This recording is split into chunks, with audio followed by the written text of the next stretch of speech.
Tenemos ya 120 participantes, así es que vamos a dar inicio a este taller. Las saludo cordialmente a todos, a nuestros estudiantes, nuestros tutores de práctica, académicos, coordinadores de práctica, directores de carrera que nos acompañan en esta oportunidad, donde vamos a desarrollar un taller de apoyo a la actividad práctica que van a desarrollar este semestre. Este taller tiene por título Contar cuentos a la distancia, cómo hacerlo, cómo contar cuentos a la distancia, y va a ser una herramienta que les va a permitir generar distintas estrategias a través de su trabajo de práctica, por lo tanto consideramos que es un elemento muy relevante para el proceso que están prontos a iniciar. Este taller, como les decía, se enmarca dentro del plan de apoyo que estamos realizando como escuela para que desarrollen un adecuado taller, un adecuado proceso de práctica en sus distintos niveles, inicial, intermedio y profesional, y también, por supuesto, cuentan con el apoyo de todos nosotros, de todo el equipo académico y de sus tutores para poder resolver cualquier inquietud y cualquier duda a lo largo del proceso. Los talleres que vamos a desarrollar en esta oportunidad, que uno inicia hoy y el próximo jueves, este jueves tenemos el siguiente, que es de recursos digitales, van a estar a cargo del profesor Dani Arriagada, que es el coordinador de práctica de la sede de Santiago, y que tiene mucha experiencia en el tema tecnológico, por eso es la persona más indicada para el desarrollo de estos talleres. Y en honor al tiempo, y considerando que tenemos también estudiantes de régimen vespertino que a las 19:15 ya comienzan sus clases, dejo ahora con ustedes al profesor Dani Arriagada, que es el tema que nos convoca con el desarrollo del taller. Así que bienvenidos todos y que sea una jornada exitosa. Dani. Gracias, Cecilia. Muchas gracias. Hola, ¿cómo están? Buenas tardes. También en función del tiempo voy a comenzar a preparar inmediatamente la presentación. Si me dan un minutito, voy a compartir al tiro. Que yo aquí hago un pequeño ajuste en la presentación para poder manejar adecuadamente este PowerPoint. Ya, ahí están viendo en la primera diapositiva, ¿cierto? ¿Alguien que me pueda confirmar, por favor? Sí, profe. Sí, se puede. Ya, muchas gracias. Perfecto. Bueno, tal cual como ustedes ya acaban de escuchar, esto se enmarca, ¿cierto?, en el contexto de, del plan de apoyo, ¿cierto?, de apoyo para nuestros estudiantes en los ajustes, ¿cierto?, de práctica que, y la modalidad de práctica que van a desarrollar en este momento. Así que el tema de los cuentacuentos, ¿cierto?, de la narración en los tiempos de pandemia es algo que nos pareció muy pertinente poder abordar y que esperamos pueda ser una herramienta significativa en el trabajo que van a desarrollar en este semestre, bueno, no solamente en este semestre, sino que en todos los desafíos profesionales, pedagógicos, que incluso para la vida, que se le presenten más adelante. ¿Cuáles son los temas que vamos a abordar? A ver, espera un poquitito, ahí está. ¿Cuáles son los temas que vamos a abordar entonces? Los tres grandes títulos que, o dos grandes títulos en realidad. Primero, ¿por qué cuentos y por qué cuentacuentos 2.0? O sea, vamos a interiorizar un poquitito de la historia, ¿cierto? Y de la teoría de la narrativa tradicional, pero de aquí este tránsito a lo que es la diversificación de experiencias. Más adelante, en la parte ya central de este taller, es centrarnos en aquellos elementos infaltables en toda experiencia narrativa, donde vamos a ver recursos y especialmente estrategias para no perder el encanto de narrar. Bueno, y finalmente vamos a llegar a la parte de las conclusiones, donde va a ser un espacio ojalá interactivo para que podamos conversar, discutir y entre todos llegar a conclusiones que nos puedan construir y ampliar el aprendizaje y el conocimiento a todos. Entonces ahora vamos al primer tema, que son ¿por qué cuentos?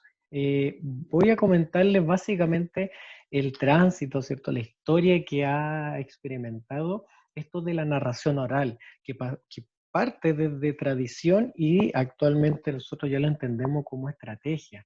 Si hacemos una línea en el tiempo, si nos paramos desde una perspectiva del factor tiempo, nosotros tenemos que mirar y considerar de que la narración oral parte como una necesidad de Profesor, comunicar. disculpe,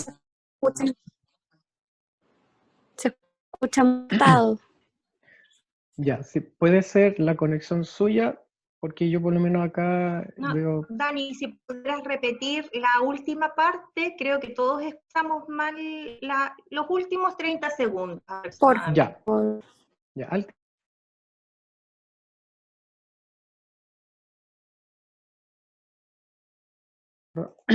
ya, ahí sí, estoy haciendo algún ajuste al internet. Ya, entonces les decía que hay que, considerando la historia de la humanidad en definitiva, la narración oral parte desde una necesidad de comunicarse del ser humano, ¿cierto? Donde este hábito, ¿cierto? Esta costumbre, esta tradición se enmarca siempre en el sentido de la hoguera, ¿cachai? De la fogata, donde se reúne el ancestro, o sea, la figura ancestral del anciano, del sabio, quien comparte conocimientos, ¿cierto? Y se comunica con su comunidad a través de este acto. Y es así como se va traspasando de generación en generación esta tradición, también se va traspasando historias populares, ¿cierto? Y así esta tradición va evolucionando. Ahí sí. Va evolucionando hasta actualmente que tiene una trascendencia pedagógica. La narración oral tiene una trascendencia que tiene una implicancia netamente para el aprendizaje, ¿cierto? Para las aulas. ¿Ya? Y por eso es que actualmente nosotros lo identificamos como una estrategia para el aprendizaje propiamente tal. El acto de la narración oral, entonces, nosotros lo entendemos como una instancia bien significativa y bien enriquecedora porque permite unir personas, ¿cierto? Permite juntar a un grupo de personas en torno a una conversación, en torno a una temática, y que en ese sentido genera un sentido de comunidad bastante favorecedor para nosotros como seres humanos. Pero actualmente en el contexto de pandemia que nosotros nos encontramos, nos vemos impedidos de poder desarrollar el acto de reunirnos, ¿cierto? De hecho, al contrario, estamos restringidos de podernos reunir y ahí que viene entonces la pregunta de qué hacer con respecto a la narración oral, qué hacer con respecto a los beneficios que tiene la narración oral para el aprendizaje, especialmente que es el ámbito que a nosotros nos interesa en el contexto de pandemia. Así que considerando el contexto mundial que nosotros estamos atravesando, la idea es que en este taller podamos nosotros encontrar una respuesta a los desafíos que estamos enfrentando, ¿no? Y que son también los desafíos de nuestra era, no solamente el tema de la pandemia, considerar lo que es la diversidad y las características de los niños de hoy, ya que eso es una realidad que trasciende, insisto, el tema de la pandemia y que por eso espero de que esta herramienta y estos aprendizajes puedan trascender más allá del contexto que estamos viviendo. También para poder alinearnos a las competencias 2.0, que son aquellas competencias digitales, aquellas competencias que tienen que ver con el mundo digital y obviamente poder situarnos y poder responder a las necesidades que estamos enfrentando actualmente en el contexto de pandemia. Entonces ahora, ¿por qué Cuentacuentos 2.0? Primero me gustaría que nos situáramos en cuáles son los ingredientes de esta cazuela que se llama Cuentacuentos. ¿Ya? Uno de los ingredientes principales es obviamente el lugar, ¿cierto? El contexto, la ubicación espacial donde generalmente se da la instancia de cuentacuentos, que es una sala de clase, puede ser una biblioteca, que puede ser un museo, distintos espacios culturales donde se desarrolla generalmente el cuentacuentos. La figura, ¿cierto?, principal es la del narrador, quien sentado, ¿cierto?, en una silla, en un banco, tiene un libro abierto y comienza a desarrollar esta actividad, esta acción de leer o de contar, de narrar un cuento. Y obviamente está el tercer componente, no el menos importante por ser el último, que son los niños, ¿cierto?, que son los espectadores, quienes son los que escuchan. Pero en esta configuración tradicional encontramos estos elementos que son bastante tradicionales, donde tenemos el niño que sentado de frente al narrador solamente tiene el rol de escuchar, ¿cierto? solamente tiene el rol de escuchar. Por lo tanto, si nos situamos en el sentido desde el punto de vista sensorial, los niños tienen básicamente que poner en práctica, poner en marcha los siguientes sentidos. El sentido de la vista, de centrar su atención por un tiempo no menor en la persona, la figura que está de frente sentada leyendo ese cuento, y obviamente el sentido auditivo por el cual uno recibe la información de este hablante, ¿cierto? Del narrador. Así que en esta configuración tradicional nosotros tenemos básicamente dos elementos, dos sentidos que son los que están fuertemente abordados, la vista y la audición. Sentidos principalmente estimulados, yo creo que esa es la palabra correcta. Entonces, en el contexto de los cuentacuentos, ¿cierto? De darle una mirada más profunda y más analítica del cuentacuento, yo quisiera hacer mención rápida a un estudio que hizo el doctor John Hutton en el Hospital Infantil de Cincinnati. Él es un pediatra que ha dedicado gran parte de su trayectoria y su interés profesional en estudiar los efectos que tiene el cerebro infantil, en el desarrollo cerebral infantil, el efecto que tienen los entornos lectores y todo lo que tiene que ver con la estimulación infantil a través de la lectura y los espacios de lectura. Entonces, esta persona, no, dentro de su estudio, ¿cierto? Dentro de su hallazgo, nos comenta, ¿cierto? Y comparte la información que mientras más experiencias de escucha, mientras más experiencias de lectura, hay mayor actividad en el campo semántico, ¿cierto? Que es la zona temporoparietal. Y eso se relaciona directamente con la comprensión del lenguaje que proviene a través del medio auditivo, ¿cierto?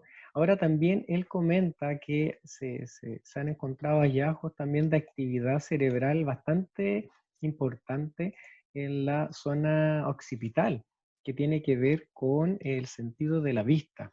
Esto probablemente puede ser por producto de la estimulación que se genera el acto de imaginar, ¿cierto? Porque, como yo les decía anteriormente, el niño se sienta a escuchar, ¿cierto? Vagamente tiene una imagen de lo que se le presenta en el libro, por lo tanto el niño en estas circunstancias se ve forzado a imaginar y por lo tanto recibe una estimulación importante en esta parte del cerebro y por lo tanto vendría siendo una instancia bastante significativa. Esto es parte de los hallazgos entonces que este doctor ha informado en su estudio, pero él quiere apuntar un poco más allá de la estimulación en estos dos campos cerebrales, de estas dos secciones cerebrales, sino que él apunta a lo que es la estimulación a través de múltiples formatos. ¿Qué es lo que él plantea?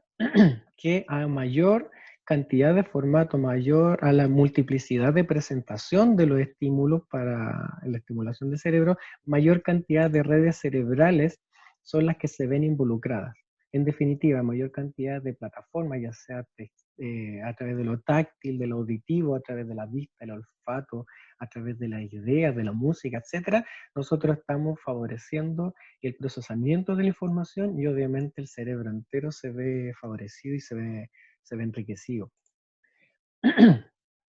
Por lo tanto, entonces, en esta modalidad tradicional de cuentacuentos, donde principalmente estamos estimulando el sentido auditivo, en palabras del propio doctor John Hutton, dice que resulta un medio demasiado frío, ¿cierto? Un medio donde la estimulación sí bien existe, pero vendría siendo no tan significativa en función de la cantidad de redes cerebrales potenciales de estimular. Ahora hay una realidad que nosotros también tenemos que enfrentar y que también lo podemos utilizar como argumento para poder defender la idea de la necesidad de dar un paso más allá del cuentacuento y avanzar hacia un cuentacuento 2.0, que es la realidad actual que tenemos en el aula, que en el año 2009 Carmona, en conjunto con otros investigadores en Barcelona, están hablando respecto al diagnóstico del trastorno de déficit atencional con o sin hiperactividad. Da igual, en definitiva estamos presentes a una población importante de niños y niñas en edad escolar que están siendo sujetos de este diagnóstico, ¿cierto? Es una realidad que yo creo que todos ya lo tenemos más o menos claro, especialmente quizás ustedes que ya tienen alguna experiencia, ¿cierto?, con niños en edad escolar, y nos podemos dar cuenta que sí, efectivamente tenemos una población bien importante de niños que tienen este diagnóstico, incluso no solo los que tienen el diagnóstico, sino que son niños que tienen una dificultad notoria para poder mantener la atención y mantener especialmente también un funcionamiento que le permita estar concentrado. Ahora, Carmona en el año 2009 obviamente se refiere a esta realidad, pero también nos informa de un factor sumamente interesante, que es, aparte del déficit de atención, también existe un déficit motivacional que podría ser el que esté potenciando el bajo desempeño cognitivo, bajo desempeño, funcionamiento cognitivo y en definitiva rendimiento escolar en los niños, que tiene que ver con el déficit motivacional. Y esto fue estimulado por la siguiente situación, que fue como que ella se planteó como hipótesis y la llevó a esta conclusión. Considerar aquellos niños que tienen diagnósticos de déficit atencional, que tienen un bajo desempeño en actividades escolares, sin embargo tienen un desempeño, una capacidad de concentración y atención muy alta en actividades como por ejemplo jugar videojuegos. Yo creo que todos estamos sumamente de acuerdo que ese es un hecho, que esto es real, ¿cierto? Un niño en la clase, en el colegio, puede ser que no ponga atención absolutamente a nada, pero si tú lo enfrentas con su juego favorito, ya sea PlayStation, la tablet, el computador, el celular, la plataforma que sea, ese niño va a centrar su atención, ¿cierto? Y su funcionamiento va a ser óptimo. Ahora, esto en palabras de ¿Serían, la... serían entonces en estos casos los niños con trastorno de déficit atencional, serían más que nada selectivos en cuanto a sus gustos? Puede ser, eso es parte de la hipótesis que plantea esta investigadora. Carmona, Exacto. Sí, no ya. necesariamente apunta a que sean selectivos, sino que apunta a que el déficit atencional estaría coexistiendo también con un déficit motivacional y que eso es producto de las interacciones, ¿cierto? Propiamente de la actividad que se desarrolla en el aula. Y que obviamente esta desmotivación por la actividad que se desarrolla en el aula vendría también a potenciar el bajo desempeño del estudiante con un déficit atencional. ¿Ya? Así que esto yo creo que también nos plantea un desafío bastante importante a nosotros como docentes, ¿cierto? Especialmente los que trabajamos con niños de primera infancia, ¿cierto? En edad de párvulo, porque estamos trabajando, estamos lidiando fuertemente con una competencia bastante desleal con las tecnologías, ¿cierto? Y muchas veces, yo en mi experiencia profesional me ha pasado que intentando desarrollar una actividad con niños, el niño, en el momento de que te habla, ¿cierto? De que se expresa, te da evidencia de que está pensando en el juego. Yo me acuerdo de niños que, no sé, yo estaba intentando, no sé, vocales, números, qué sé yo, y cuando yo le pregunto al niño qué está pensando, me dice, no, es que estoy pensando en cómo pasar el nivel de no sé qué cosa, del Minecraft, por ejemplo. Entonces eso nos demuestra que obviamente le desmotiva completamente la actividad que está desarrollando en el aula y que tiene toda su atención puesta en aquellas actividades que obviamente lo motivan más. Y que eso en definitiva viene a ser, como yo les digo, esta competencia desleal que estamos experimentando los docentes en el aula. Así que con ello, cuando yo planteo esto de un cuentacuento versión 2.0, una versión actualizada del cuentacuento, la verdad es que sí. Yo creo que tenemos que comenzar a cuestionar nuestras metodologías tradicionales, tenemos que empezar a cuestionar aquellas estrategias, ¿cierto?, que de repente aprendimos incluso en la universidad años atrás, empezar a considerar los desafíos actuales que tenemos hoy y empezar a mirar una versión actual del cuentacuento. Considerar los beneficios que tiene un cuentacuento en esta versión actualizada. Por ejemplo, potencia el desarrollo cognitivo. Claramente tiene un impacto positivo lo que es todo el aspecto cognitivo, ya sea la parte atencional, la parte cognitiva propiamente tal en todas sus funciones y especialmente el área del lenguaje, que es el área que nos vamos a centrar ahora. Obviamente, una versión actualizada también podría apuntar a favorecer el factor motivacional y por lo tanto también el atencional, mejorar la experiencia de aprendizaje y también ser muy congruente y coherente, ¿cierto?, con los principios DUA que nosotros como educadores diferenciales tanto defendemos, en el sentido de ofrecer múltiples formas de. Y por último, como ya lo había dicho, abordar todos los niveles del lenguaje, que es el ámbito que a nosotros nos interesa potenciar ahora. Entonces, para ir centrándonos en lo que nos interesa ahora, estamos en el contexto de COVID-19, pensando entonces que realmente la narración oral es una estrategia favorecedora, es una estrategia que debemos utilizar en las aulas naturalmente. La pregunta es, ¿cómo puedo yo contar cuentos, cierto? ¿Cómo puedo yo desarrollar esta actividad de la narración oral, pero a distancia? Porque actualmente no estamos presencialmente con los niños, ¿cierto? Entonces la pregunta es, ¿cómo lo puedo yo realizar en modalidad a distancia? La respuesta es que es prácticamente única. Es utilizar los medios digitales con los cuales tenemos alcance ahora y que se ha potenciado bastante. Se han visto las estadísticas que Zoom, Meet, Teams y todas las plataformas de conectividad, de comunicación entre las personas se han multiplicado exponencialmente su uso y nosotros mismos nos hemos visto forzados a aprender a usarlas, así que esa sería la respuesta a esta pregunta. ¿Cómo puedo contar cuentos en modalidad de distancia? Utilizando los recursos digitales y para allá vamos a apuntar este taller. Ahora, vamos a sacar lo positivo dentro de todo lo negativo, ¿cierto? Que tiene el contexto de pandemia que estamos viviendo actualmente. Utilizar los medios digitales para contar cuentos también tiene factores bastante positivos que son muy propios del uso de las tecnologías. La primera ventaja tiene que ver con tener este alcance insospechado que tienen las redes sociales. Ustedes saben que cualquier cosa que se publique en redes sociales, cualquier cosa que queda disponible en la red, queda disponible para el mundo entero.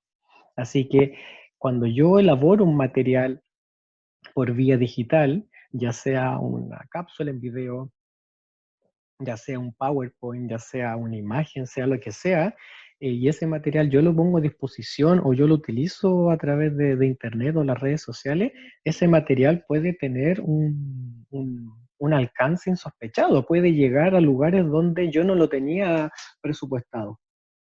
Así que eso es un aspecto bastante favorecedor porque podría estar atendiendo, ¿cierto? No solamente a mi público objetivo, por decirlo de una manera, a mi estudiante, sino que podría estar llegando hasta el otro lado del mundo y beneficiando a otros niños y niñas de otras partes. Otro de los beneficios es que cuando yo utilizo los medios digitales estoy operando en el terreno del niño, ¿cierto? Y la imagen que aparece ahí en la presentación yo creo que es súper elocuente y muy gráfica de lo que pasa actualmente, lamentablemente, ¿cierto? Que tenemos niños de pantalla, los cuales sus ojos son prácticamente la pantalla y obviamente la pantalla ofrece un atractivo, ¿cierto?, fuerte para estos niños. Así que cuando nosotros utilizamos la pantalla más bien como un aliado y no como un enemigo, estaríamos operando en el terreno donde el niño se desenvuelve, se interesa más, de hecho, donde el niño tiene mayor manejo, ¿cierto? Yo creo que es claro, es real de que los niños tienen incluso un mayor manejo de ciertas herramientas tecnológicas más que nosotros mismos. Así que eso es un factor también bastante positivo que tiene el uso de los medios digitales. Ahora, hay que también considerar que es muy probable, yo creo, de hecho no quiero profetizar, pero yo creo que estar seguro que con los ajustes que está recibiendo la educación actualmente en el uso de herramientas digitales con fines pedagógicos, lo más probable es que marque un precedente de aquí en adelante de la manera como se desarrolla la pedagogía. Así que yo creo que es sumamente interesante y necesario, incluso capaz que forzosamente necesario, que nosotros aprendamos a utilizar estos medios digitales, que nosotros trabajemos en este terreno digital porque va a ser en definitiva la tendencia de la educación desde hoy hacia adelante. Otro aspecto bastante favorable es que, bueno, quizás esto se dé en el contexto actual, ¿cierto?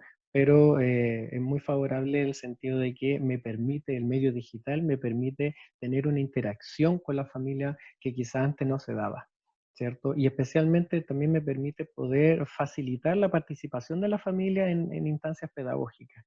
Así que ahí tenemos otro de los beneficios a los cuales podemos hacer mención. Y por último, que esto es uno de los aspectos también más importantes para nosotros como docentes, es que utilizar los medios digitales nos da la oportunidad de expandir nuestro potencial como docentes.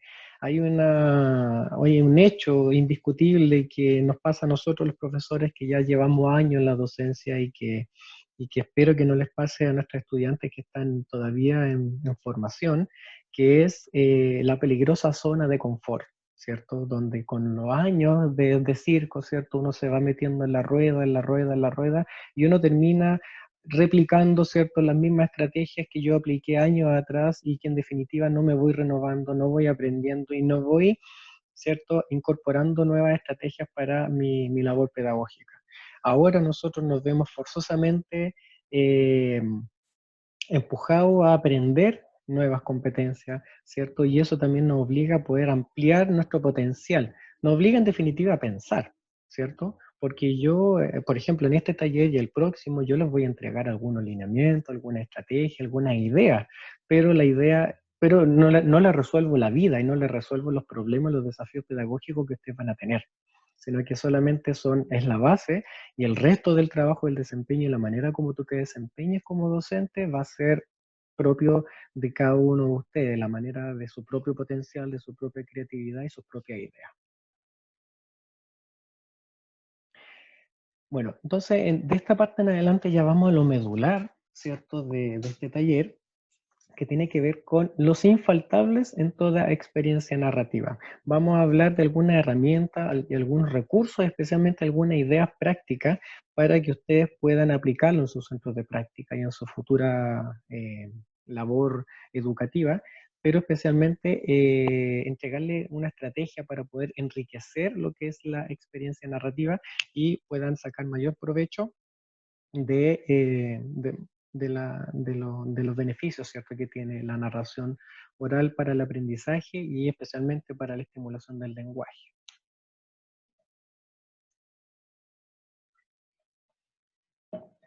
Esto yo lo voy a dejar en stand-by porque si vamos a hablar de algún recurso, alguna estrategia, ¿cierto?, útil para poder contar cuentos en modalidad de distancia, yo siempre voy a recomendar 100% PowerPoint. ¿Y por qué? Porque PowerPoint es una de las herramientas que está en el inconsciente prácticamente de cada uno de nosotros. Yo creo que ninguno de nosotros puede decir que desconoce cómo funciona esta plataforma. Todos conocemos el entorno de Microsoft Office y todos tenemos una noción, aunque sea básica, del uso de esta plataforma. Así que el uso de PowerPoint con propósito de contar cuentos en modalidad de distancia es algo que no lo vamos a ver hoy, sino que lo vamos a ver en el taller del jueves.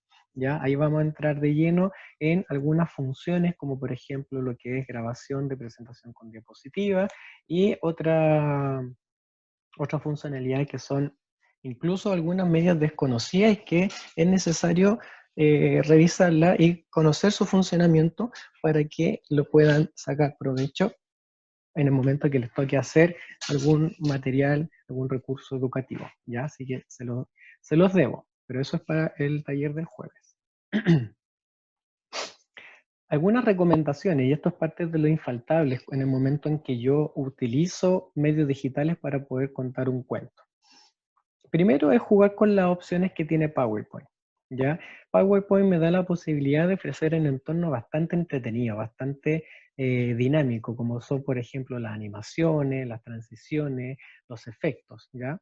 Me parece mucho que en el momento que compartí aquí no le puse la opción del audio, así que probablemente no escuchen el audio, ¿ya? Ojalá se haya escuchado, me parece mucho que no le puse el ticket de compartir el audio también. Pero ahí vimos una animación ¿cierto? Donde a una simple imagen, a un dibujo de un auto, yo le pongo una animación para que transite de derecha a izquierda, lo vinculo con un sonido y al hacer clic, esa imagen estática de un auto se convierte en una imagen dinámica y ya de por sí cobra vida, ¿ya? Asimismo se puede jugar con las transiciones y con todos los efectos que tiene PowerPoint y que se puede convertir en una herramienta bastante accesible para poder crear algo tan dinámico como un video, casi como una película. Una de las recomendaciones súper importantes que hay que tener presente cuando yo utilizo medios digitales y especialmente echo mano de los recursos que se encuentran disponibles en la web es no caer en saturar, ¿cierto? Hablábamos antes de lo importante de estimular los sentidos, ¿cierto? Estimular porque se estimula parte del cerebro, etcétera, etcétera, pero obviamente todo tiene que ser en una justa medida, todo tiene que ser en un perfecto equilibrio. Así que también hay que evitar la saturación de la información y de la imagen especialmente que se presentan por la pantalla. Acá yo tengo un ejemplo. Este ejemplo es una imagen tal cual como yo la encontré en internet y que nos demuestra en definitiva una imagen llena de información y toda diversa, ¿cierto? Existen varios niños haciendo distintas actividades físicas, pero si yo tengo la intención de enfocar la atención en un aspecto específico de esa imagen, la verdad es que tendría que empezar a hacer un barrido y eliminar elementos para ayudar al niño a enfocar la atención en el elemento esencial que yo necesito que el niño se enfoque. ¿Ya? Así que hay que, bueno, y esto también como una recomendación, no solo para el PowerPoint, sino que también para las aulas. Ya no saturar la sala de clase o saturar el PowerPoint de imágenes, letras, colores y monitos, saltarines, no quiere decir de que sea más favorable. Al contrario, puedo hacer de que la atención del niño se desvíe hacia algún aspecto que yo que se desvíe y que al final va a ser contraproducente con mi objetivo. Otra recomendación tiene que ver con dar espacio para la imaginación. Y eso es sumamente importante considerarlo porque habíamos comentado antes de que el doctor Hatton en Estados Unidos hablaba de que el soporte tradicional de cuento a cuento resulta un medio demasiado frío. Pero también, como se lo dije recién, hay que también evitar ofrecer un soporte o un material demasiado caliente, o sea, no darle toda la información al niño, no darle todos los elementos de manera en que yo coarte la imaginación del niño. Por eso es que una recomendación infaltable es dar espacio para la imaginación. Y esto yo lo puedo hacer con elementos también súper prácticos, como por ejemplo una caja. ¿Ya? No es necesario que desde el principio, por ejemplo, esto solamente como un plano de ejemplo, no es necesario que desde el principio yo le voy a contar al niño, ya esta historia se trata de tal personaje, tal personaje, tal personaje, sino que tengo que dar espacio para que el niño imagine, tengo que dar espacio para que el niño piense, ¿cierto? Recree en su cabeza, vaya uniendo parte de la información que yo le voy diciendo y así también dar espacio para la curiosidad. También de esa manera yo estoy trabajando desde el plano de la motivación y el interés. Entonces, por ejemplo, yo puedo partir perfectamente un cuento diciéndole, niños, en este cuento, en el día de hoy, yo les voy a contar la historia de un animalito que lo tengo guardado, está escondido aquí en esta caja. Desde ya entonces estoy cautivando al niño, estoy empezando a trabajar desde su curiosidad y su interés. Puedo empezar desde ya a trabajar, por ejemplo, aspectos como las categorías semánticas. En el momento en que yo le digo, ¿me ayudan a descubrir quién es este personaje? Este personaje es un animalito. Desde ya centro al niño en la categoría de animales y le voy dando pistas.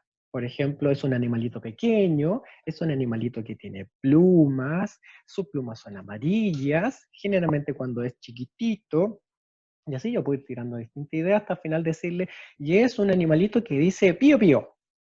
¿Qué animalito será? Entonces, obviamente ahí ya ustedes se imaginarán la respuesta, que es el pollito. Acá también vimos una muestra de lo que son las animaciones, ¿cierto? Y los efectos que nos permite hacer PowerPoint, pero si se fijan que utilizándolo de manera correcta, de manera adecuada, le podemos sacar un provecho increíble. ¿ya? Así que aquí entonces tenemos esta recomendación de jugar siempre con la imaginación y la curiosidad de los niños.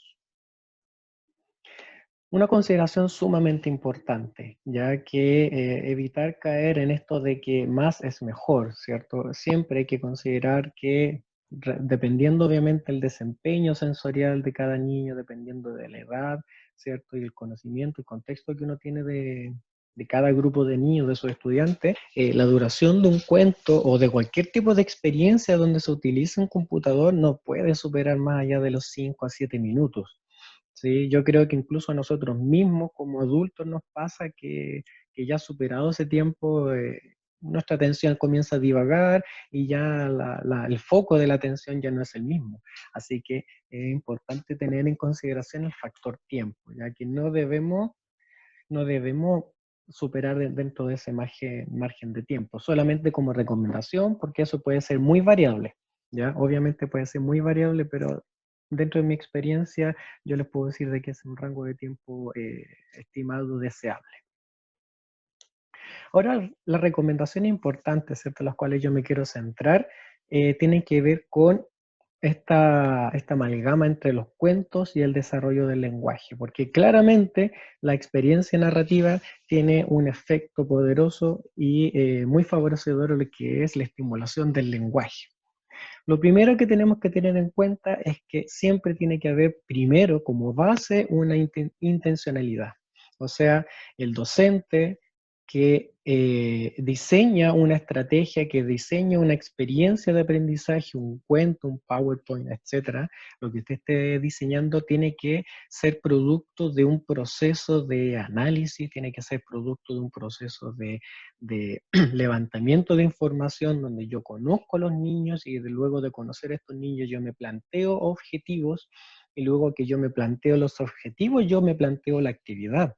Bajo ninguna circunstancia yo puedo hacerlo al revés, ¿sí? Y ahí lamentablemente las redes sociales nos juegan en contra porque muchas veces en redes sociales yo encuentro imágenes en Pinterest, en Facebook, no sé, esto muchas veces poco favorables grupos de educadores diferenciales donde se comparten material y uno cae en el error de decir, oye, qué linda la actividad, qué entretenida la actividad, listo, la copio y la hago, ¿cierto? En el momento que yo hago eso, estoy haciendo una actividad completamente fuera de contexto, porque si otra profesora lo hizo en otra parte del país, esa profesora lo hizo pensando en los niños de ese contexto, de ese lugar del país, y con un objetivo específico para ellos. Así que la intencionalidad en el momento en que tú diseñas una experiencia o una actividad para tus estudiantes tiene que ser propia.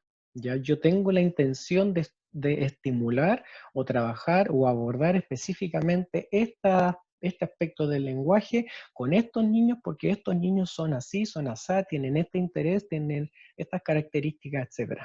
¿Sí?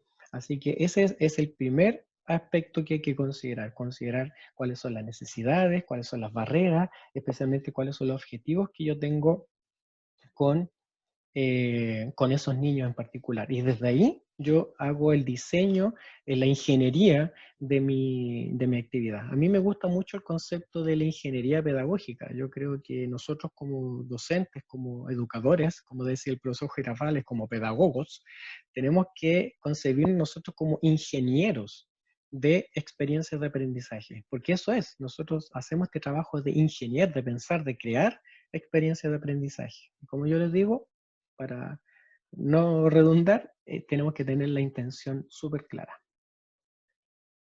Ahora, considerando los distintos niveles del lenguaje, vamos a ir repasando rápidamente uno a uno para poder ir ejemplificando de qué manera yo puedo estimular y trabajar y abordar cada uno de los niveles del lenguaje a través de los cuentos. Por ejemplo, en el aspecto de la semántica, yo puedo trabajar claramente lo que son las categorías y reforzar lo que son las categorías semánticas o el uso o las funciones. En definitiva, cuando hablamos de semántica estamos hablando de las palabras y de su significado. Entonces, por ejemplo, ¿cómo puedo yo reforzar, cómo puedo yo abordar las categorías o el aspecto semántico en un cuento? Por ejemplo, en el desarrollo de un cuento, voy a imaginar, por ejemplo, el cuento de la Caperucita Roja, ya que es lo primero que se me viene a la cabeza.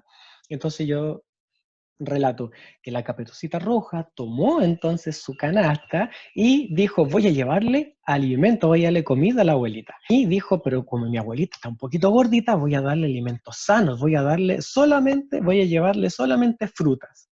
Desde ya entonces estoy situando al niño en lo que es la categoría frutas, y ahí empiezo yo a hacer esta categorización, ¿cierto? Este enunciado de elementos que corresponden a la categoría fruta. Y ahí puedo ir diciéndole, voy a llevarle entonces unas uvas, voy a llevarle una manzana, voy a llevarle unos limones, unas guindas que a mí me gustan mucho, etcétera, etcétera, etcétera.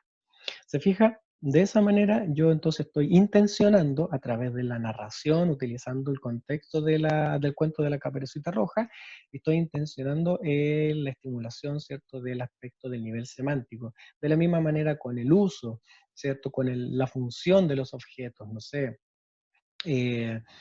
A ver, voy a inventar, no sé, que Juanito entonces, la mamá le pidió que hiciera el aseo, entonces Juanito dijo, ya, ¿qué objetos me servirá para poder hacer el aseo? Y ahí yo ya estoy, ¿cierto?, enmarcando lo que es una categoría. Voy a tomar entonces el plumero, porque el plumero me sirve para, ¿cierto?, no sé, limpiar el polvo, ¿ya? La escoba me sirve para poder barrer las cosas que están en el suelo. La esponja para limpiar la loza. Y así yo voy trabajando, ¿cierto? Por muy obvio que parezca, es parte esencial del trabajo, lo que es estimulación del lenguaje, detenerse dentro de la historia para poder hacer mención a cada uno de estos elementos, sus categorías, su nombre, los usos, la función que tiene cada elemento, etc. Desde el aspecto fonético-fonológico, también podemos intencionar un trabajo que vaya apuntado hacia la estimulación del aspecto de los sonidos, ¿cierto? De la emisión de sonido. Y para ello, claramente, la imitación de las onomatopeyas es fundamental. Y eso también le da un elemento de interactividad al relato, ¿cierto? A la experiencia del cuento. Así que considere dentro de su experiencia, ya sea virtuales o presenciales, favorecer el espacio para que los niños repitan, ¿cierto? Tú vas haciendo la onomatopeya y estimulas a que el niño lo repita. Por ejemplo, no sé, por la historia del gato, ¿cierto? Que andaba por el techo y como ese gato estaba enamorado, empezó a maullar. ¡Miau! ¡Miau! Y das el espacio, ¿cierto? Invitas, estimula a los niños para que lo hagan. Niños, ¿cómo hacía el gato? Y damos esa instancia para que el niño, ¿cierto?, desarrolle esta acción, ¿cierto?, de emitir sonido. Ahora, todo depende también del tipo de sonido que yo quiero que el niño emita. Si es que quiero estimular, si es que quiero trabajar con un fonema en específico, yo ahí configuro, qué sé yo, el fonema específico. Por ejemplo, no sé si yo puedo incluso inventar onomatopeyas. Por ejemplo, si fuera un grupo consonántico de BR, estoy inventando, y digo ya, entonces el maestro Juan tomó el serrucho y se puso a serruchar una madera. Brum, brum, brum, brum. Entonces, de esa manera yo estoy encauzando la estimulación, ¿cierto?, a un fonema, ¿cierto?, un grupo fonético el cual tiene esa intención. ¿Ok? Bueno, y aparte, como yo les decía, lo hace más interactivo, ¿cierto? Eso es sumamente favorecedor, hace de que el niño también sea parte del cuento y no se convierta en un mero espectador. Ahora, desde el punto de vista de la sintaxis, de la morfosintaxis, quiero decir, que tiene que ver con todas las reglas, ¿cierto? Las reglas propias del lenguaje. Al final del cuento yo siempre puedo hacer un repaso, ¿cierto? Para poder ir finalizando el cuento, voy preguntando, ¿cierto? Voy repasando, por ejemplo, aspectos como el género, como el número, los tiempos verbales, ¿cierto? Por ejemplo, ahí enfatizar lo que son los artículos propios del lenguaje y ir a través de mi modelado, ir mostrando cómo se utiliza el género en las palabras, cómo se utiliza el número en las palabras, cómo se utilizan los tiempos verbales, los artículos, etc. ¿Ya? Ahora, en el aspecto de la pragmática, se me quedó sin animación. Ahí está. En el aspecto de la pragmática hay un trabajo sumamente interesante que considerar y que yo le quiero dar el énfasis. Ya yo le dediqué una parte especial al aspecto de la pragmática, porque contar un cuento con todos estos elementos es genial, es bacán, pero contar un cuento con todos los elementos, considerando el aspecto del nivel de la pragmática, lo hace un cuento realmente increíble y una experiencia muy entretenida tanto para ustedes como para los niños. ¿Ya? Y aparte que en definitiva también eso te da un plus que, bueno, yo creo que ustedes ya lo deben tener muy en consideración, y ustedes verán que yo soy educador diferencial, yo soy hombre, pero aún así también tengo que utilizar todas las herramientas pragmáticas, igual como si fuera un payaso. ¿Ya? Eso es algo que ustedes tienen que tenerlo en cuenta. Si ustedes trabajan con niños, ustedes tienen que sacarse el rol de profesora fría fome y convertirse en definitiva en un verdadero payaso. No en el sentido malo de payaso, sino que de una manera positiva en el sentido de lo atractivo. Mira, ahí yo lo voy a explicar para que no se malentienda. Desde el punto de vista del lenguaje paraverbal, ustedes tienen que tener muy en cuenta la riqueza, ¿cierto? Lo favorecedor, lo enriquecedor que es el uso de la voz al contar un cuento. Para ello hay que tener en cuenta tanto el tono, la prosodia y el volumen. Respecto al tono, por ejemplo, siempre hay que procurar que mi tono sea adecuado, sea coherente y que sea favorecedor a aquel elemento, aquel aspecto que yo estoy contando. Por ejemplo, si yo estoy contando la historia de un pollito pequeñito, mi voz no puede ser la misma, mi voz se tiene que transformar, ¿cierto? Y por lo tanto, si hago hablar al pollito, mi voz tiene que ser, bueno, mi voz no me sale muy acorde, ¿cierto? Pero la voz tiene que ir acompañando, ¿cierto? Tiene que acompañar y tiene que ser coherente con el personaje al cual yo estoy dramatizando. Ahora, si dentro de la historia se transforma y aparece un nuevo personaje y aparece un oso gigante, más encima está enojado, entonces mi tono de voz debe convertirse en un tono de voz más grave, más profunda, y asimismo ir jugando también con la prosodia. ¿Ya? Ahí ya tenemos entonces, ya les ejemplifiqué respecto al tema del tono. La prosodia, eso es un aspecto que en definitiva todos nosotros debemos manejar. Por eso yo les digo que en el momento que uno cuenta un cuento, tú te tienes que transformar, ya no dejas de ser tú, sea como sea que te llames, Juanita, María, Pedro, etc. Debes dejar de ser tú misma y convertirte en otra persona. En respecto a la prosodia, obviamente hay que evitar la monotonía, ¿cierto? Y pucha, no quiero hacer mención a nadie, pero díganme ustedes en su experiencia como estudiante, ¿qué fome es una clase cuando el profesor te habla todo el rato en el mismo tono, en el mismo sentido, en el mismo volumen, y la clase se convierte prácticamente en una misa? ¿Se fija?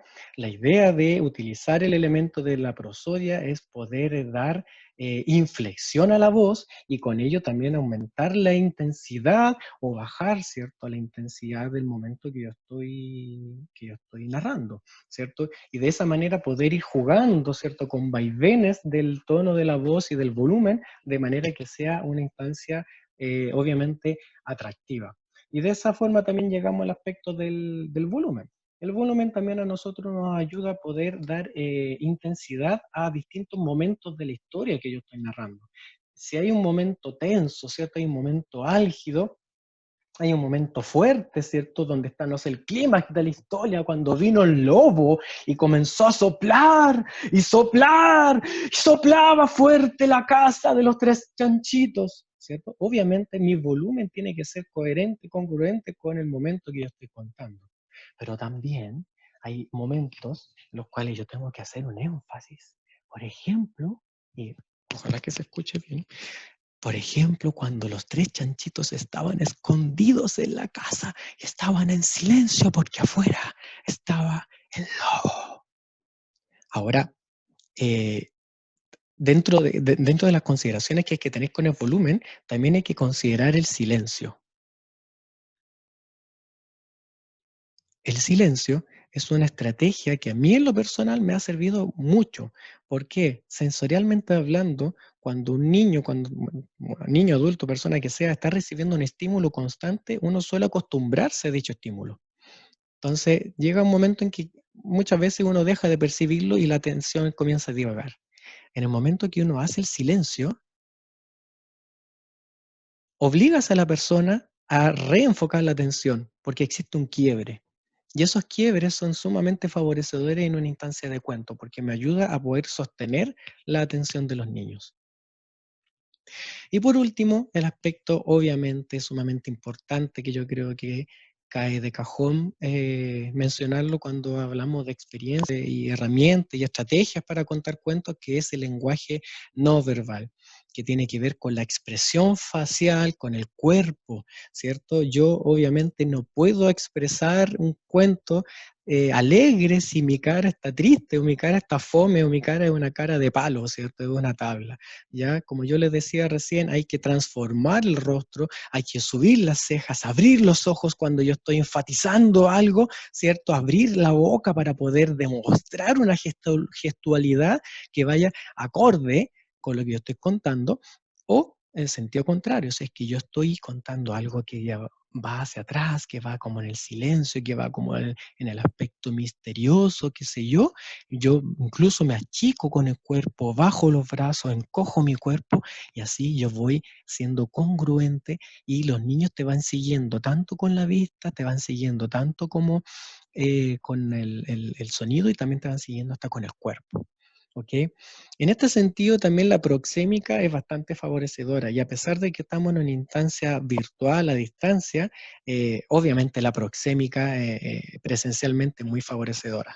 Ya yo lo uso harto en clases, incluso en la universidad, donde me paseo por entre medio de la sala, ¿cierto? Y voy moviéndome pasillo por pasillo, mesa por mesa, ¿cierto? Y me voy acercando al estudiante. De la misma manera cuando yo cuento un cuento, ¿ya? Y aunque estemos en una instancia a distancia, claro, en una instancia a distancia, yo puedo usar la proxémica y acercarme a la cámara, ¿cierto? Para poder enfatizar algo o alejarme de la cámara si yo quiero mostrar otro tipo de situación, ¿ya?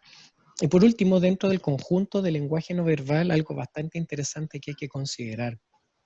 Vivimos en una era donde los emoticones pasa a ser un componente bastante importante de lenguaje, ya que incluso de los niños desde muy chiquititos ya están empezando a incorporar dentro de su bagaje, de su diccionario semántico. Así que el uso de los emoticones es sumamente favorable. Yo lo encuentro sumamente interesante, el fenómeno social que incluso se da, el aprendizaje que nosotros tenemos respecto al lenguaje con lo cual nosotros nos estamos comunicando en este siglo, ¿ya? Así que dentro de las consideraciones del lenguaje no verbal, también podría plantearse utilizar los emoticones, o incluso en una escala un poco más compleja, los memes, ¿ya? Donde De en hecho, una imagen, ¿sí? profesor, disculpe, yo los emoticones los realicé en mi práctica de escuela especial Ujú. porque muchas veces no sabía cómo se sentían los niños, entonces saqué muchos emoticones de tristeza, de felicidad, de diferentes caritas. Y Claro. entonces les hacía la pregunta, ¿cómo estamos el día de hoy? Y como no me respondían o no les interesaba mucho, ellos sabían que con las laminitas que yo les tenía podían sacar una y decirme cómo estaban. Y nos sirvió muchísimo, muchísimo para saber cómo estaban ellos emocionalmente y si les gustaba Exacto, las actividades que se les realizaban o no. Entonces yo así es. encuentro un plus totalmente el tema de los emoticones. Sí, y además que ofrece una instancia de, como yo les decía, au, por favor apaguen sus micrófonos. Ahí sí, gracias.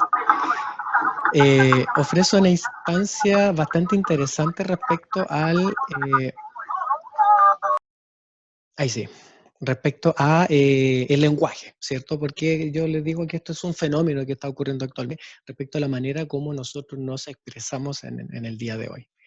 Y en función del tiempo vamos a ir avanzando Y bueno, entonces, para ir cerrando, dentro de estas estrategias para poder enriquecer la experiencia de cuentacuentos, tenemos tres elementos, que son la narración tradicional propiamente tal, que tampoco puedo decir de que es, no puedo satanizarla, no puedo decir de que es algo malo, pero sí hay elementos los cuales podemos rescatar, lo que son las consideraciones de la versión actual del cuentacuentos y especialmente lo que son los elementos digitales. Cómo nosotros podemos conjugar estos tres elementos y cómo nosotros podemos generar una instancia enriquecida. El trabajo colaborativo con la familia es, en definitiva, la manera como yo puedo utilizar estos tres elementos, ¿cierto? Y ofrecer una instancia lejos muy enriquecida para nuestros niños y nuestras niñas, ¿ya? Porque ahora estamos viendo en una instancia única donde yo como docente, a través del computador, a través de la pantalla, ¿cierto? Detrás de la pantalla, yo puedo llegar, ¿cierto? A las familias y puedo llegar a cada hogar. Ahora, lo favorecedor de esto es que estando yo dentro, inserto del hogar de cada uno de los niños y niñas, yo puedo favorecer la participación de la familia en estas instancias de cuento. ¿Cómo yo lo puedo hacer? Por ejemplo, dándole instrucciones a la familia para que utilice herramientas, para que utilice recursos que se encuentran fácilmente dentro de la casa para poder ampliar la experiencia sensorial del niño. Por ejemplo, en mi experiencia, las burbujas tienen algo mágico, no sé, es una brujería que todavía no logro entender de por qué todo niño se vuelve loco con las burbujas.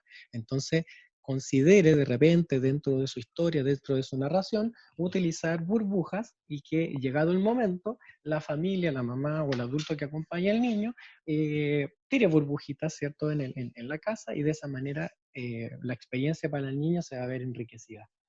Las telas, utilizar telas como, ¿cómo se llama estas telas? Como de cortina, no sé, como de visillo, de repente puede ser favorecedor donde, no sé, sacudirla sobre la cabeza de los niños, simular el viento, simular el mar, ¿cierto? Y utilizar la tela es una instancia que podría ser también para ampliar la experiencia sensorial del niño durante el cuento. Los olores. Se estimulan más, Exacto. sienten más el cuento. Exacto, justamente como tú lo dices, para poder sentir más el cuento. Entonces, si yo estoy situado en el contexto del mar, por ejemplo, le puedo decir a la familia, obviamente previo acuerdo, que tenga quizá una cortina, una sábana, no sé, por último una toalla, y que yo la sacudo para que el niño lo toque, sienta el movimiento, sienta el viento, etc. Los olores, si yo estoy contando un cuento donde los tres chanchitos llegaron a una pradera llena de flores y se sentía un aroma a flores muy exquisito, entonces ahí la mamá de repente puede sacrificar un poquitito de su perfume para poder ampliar la experiencia sensorial que el niño y la manera como se va apropiando y va interiorizando la historia. Los rociadores de agua también tienen un efecto bastante entretenido, donde uno le puede tirar algunas gotitas de agua en la cara a los niños. Y por último, estas son solamente algunas ideas de cosas que yo creo que se pueden encontrar en todo hogar. Estos pinceles de maquillaje, ¿no sé? Estos pinceles gorditos donde también podemos ofrecer una experiencia táctil a los niños durante una historia, ¿ya? Así que básicamente es esto, chicas, lo que yo quería compartir con ustedes. Son herramientas, vimos harto de lo que son los aspectos teóricos para poder hablar del cuento y con ello también poder entregar algunas estrategias concretas que ustedes deben incorporar. ¿Ya? Yo lo planteo como un desafío exigible para todo educador diferencial, ¿cierto? Debe incorporar la prosodia, debe ser consciente de la intención pedagógica que tiene y debe ser consciente de todos los aspectos del lenguaje que se pueden estimular a través de un cuento. ¿Ya? Ahora, estos son los elementos que usted debe saber desde la teoría, ¿cierto? Desde el funcionamiento del cerebro, desde los niveles del lenguaje, etcétera, para que usted ya los vaya considerando, vaya tirando ideas para su futuro trabajo de prácticas y, como yo les venía diciendo, todo lo que tiene que ver con los aspectos prácticos, o sea, cómo hacer esto para el computador, cómo hacer un video, cómo hacer un PowerPoint, cómo hacer un cuento digital, lo vamos a ver este jueves. Así que, ¿hay alguien que quiera hacer algún comentario? ¿Alguien que quiera hacer alguna mención para poder concluir?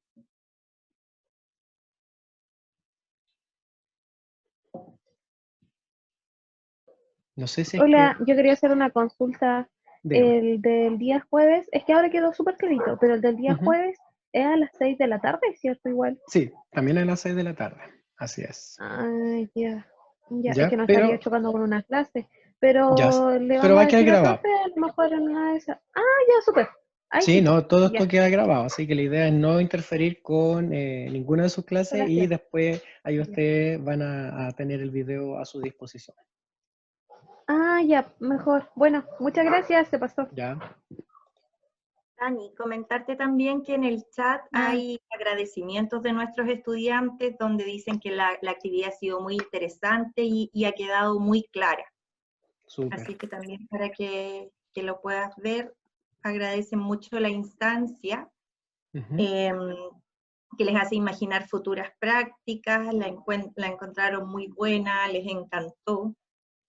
Así es que aprovechar esta instancia de que podamos conocer distintas estrategias que las van a apoyar, no solo en esta etapa de práctica que va a ser en esta modalidad a distancia, sino que también las van a poder implementar cuando estén trabajando ya como profesoras y profesores de educación diferencial.